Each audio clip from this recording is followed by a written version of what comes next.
და აუცილებლად შევეცდები რომ დაგეხმაროთ, მაგრამ დავიწყში და კუპონად 200 ლარ პენსიას ჯობია რომ თანდათან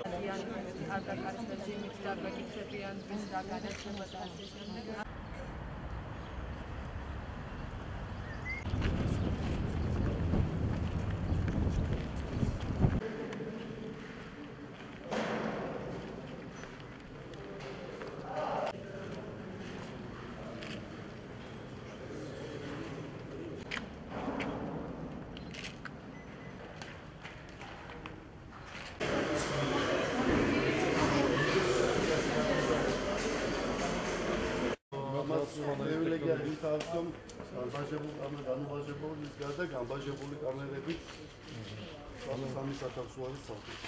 ოპერატიულად რომელიც ხოჩი არავის არ არის. ადგილობრივ ბაზარში.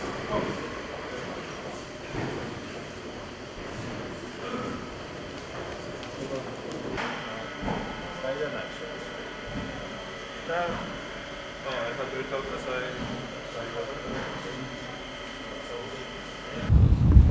ჩვენი მთავარი პრიორიტეტი, რომელიც აწუხებს მოსახლეობას და აწუხებს მთავრობას, არის სამუშაო ადგილების შექმნა, დასაქმება.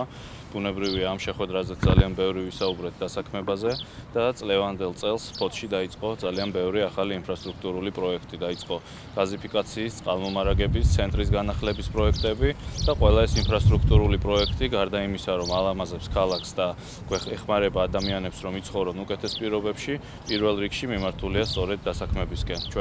ჩვენი ამოცანაა, რაც შეიძლება მეტი სამუშაო ადგილი შევქმნათ, მეტი ადამიანი დასაქმდეს და იმ ინფრასტრუქტურულ პროექტებში, რომელიც დღეს მიმდინარეობს საქართველოში, ეს არის გზები, წყალმომარაგება, სხვადასხვა ქალაქების აღდგენა, რეაბილიტაცია, თითქმის 100.000 სამუშაო ადგილია შექმნილი. ეს არის სამუშაო ადგილები, რომელიც შექმნილია ბიუჯეტის დაფინანსებით.